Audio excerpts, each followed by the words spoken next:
ഇന്ന് മൻകൂസ് മൗലിദിന്റെ ഒരു ബൈത്ത് പോലും പാടാറില്ല. എന്തിന്?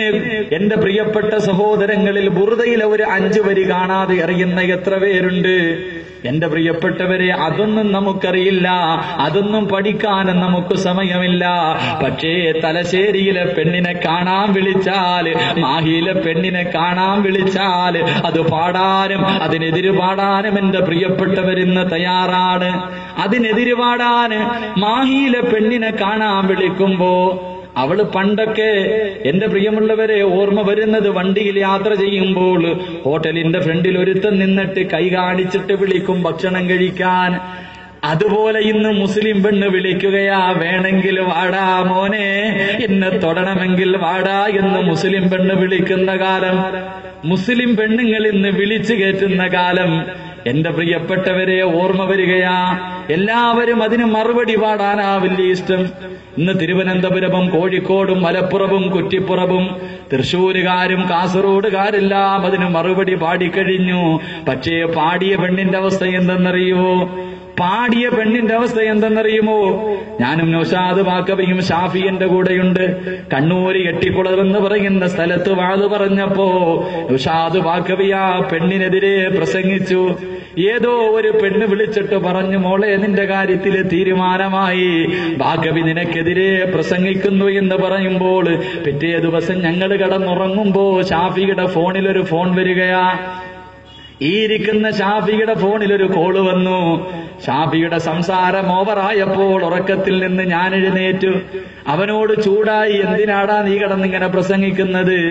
ഉസ്താദേ, ഒരു പെണ്ണാണ് ചോദിച്ചപ്പോൾ തലശ്ശേരിയിലെ പെണ്ണ് പാടിയ പെണ്ണിൽ ഏറ്റവും മൂത്തവളുണ്ടല്ലോ, ആ വലിയ കുട്ടിയാണ് ഫോണിൽ വിളിച്ചത്.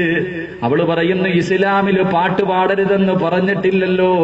അള്ളാഹുവിന്റെ പ്രവാചകൻ മദീനയിലേക്ക് പോയപ്പോ അവിടെന്ന് പാട്ട് പാടിയല്ലേ സ്വീകരിച്ചത്.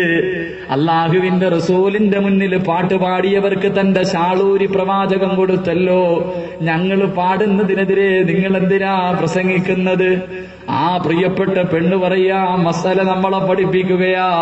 അവസാനം ആ പെണ്ണ് പറയുന്നു, എനിക്കൽപ്പം ധൈര്യമുണ്ട്, എന്റെ കൂടെ പാടിയ 2 പേരും കൊച്ചുകുട്ടികളാ, അവരെങ്ങാണം ആത്മഹത്യ ചെയ്താ നിങ്ങളെ കോടതി കയറ്റുമെന്ന പ്രിയപ്പെട്ട പെങ്ങള് പറഞ്ഞപ്പോ അതുവരെ ശാന്തമായി സംസാരിച്ചുകൊണ്ടിരുന്ന എനിക്കങ്ങോട്ട് സഹിക്കാൻ കഴിഞ്ഞില്ല. അത്രയും നേരം വളരെ സ്നേഹത്തോടെ സംസാരിച്ചു. ഇത് കേട്ടപ്പോ സഹിച്ചില്ല.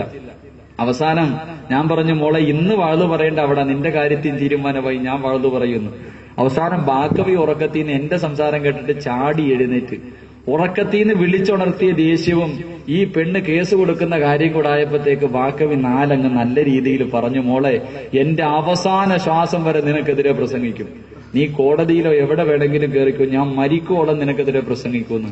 അവസാനം ആ പെണ്ണ് കരഞ്ഞു മാപ്പ് പറഞ്ഞ്, വാപ്പയും ഉമ്മയൊക്കെ വിളിച്ച് മാപ്പ് പറഞ്ഞ് വീട്ടിൽ പോകണമെന്നൊക്കെ പറഞ്ഞ് ഇനി ജീവിതത്തിൽ ഒരിക്കലും ചെയ്യില്ല എന്നൊക്കെ പറഞ്ഞ് തൗബ ചെയ്ത് മടങ്ങിയിരിക്കുക. അള്ളാഹു ആ പെങ്ങൾക്ക് ഈമാൻ നിലനിർത്തി കൊടുക്കുമാറാകട്ടെ. അതിന് മറുപടി പാടി നമ്മൾ നടക്കാം. നമ്മുടെ പ്രിയപ്പെട്ട മക്കൾ ഇന്ന് ആ പാട്ട് ഇങ്ങനെ സ്നേഹതീരത്തിലെ പെണ്ണിനെ കണ്ടിരിക്കുക, കണ്ണെങ്കി വരാന്. ഇപ്പൊ ഈ അടുത്ത് നോക്കിയപ്പോ പെങ്ങന്മാര് തന്നെ, ഇത് സാധാരണ ആണുങ്ങളാ മറുപടി പാടുന്നേ. ഇപ്പൊ പെണ്ണുങ്ങൾ പറയാ, മലപ്പുറത്തെ ചെറുക്കന്മാരെ കണ്ടിട്ടുണ്ടോ, കാണെങ്കി വരാന്, നല്ല ചെറുക്ക, ഇവളെന്നും പോയി കാണുന്നതല്ലേ, ഇവളെന്നും പോയി കാണുന്നത് പോലെ. എന്റെ പ്രിയപ്പെട്ടവരെ, നമ്മളിങ്ങനെ പാടിക്കൊണ്ട് നടക്കുമ്പോൾ, നമ്മുടെ മക്കളിങ്ങനെ അതപ്പതിച്ചു കൊണ്ടിരിക്കുമ്പോൾ, അതാ അല്ലാഹുവിന്റെ പ്രസംഗം കേൾക്കുന്നുമ്പോൾ, അതാ 2 കുട്ടികളുടെ ചരിത്രം പഠിപ്പിക്കുകയാണ്. അല്ലാഹുവിന്റെ പ്രവാചകൻ തന്റെ ചെറിയ കുട്ടികളുടെ ചരിത്രം പഠിപ്പിക്കുകയാ. 9 വയസ്സും 13 വയസ്സിന്റെ ഇടയിലെ പ്രായമുള്ള 2 കുട്ടികൾ അതാ ബദറിന്റെ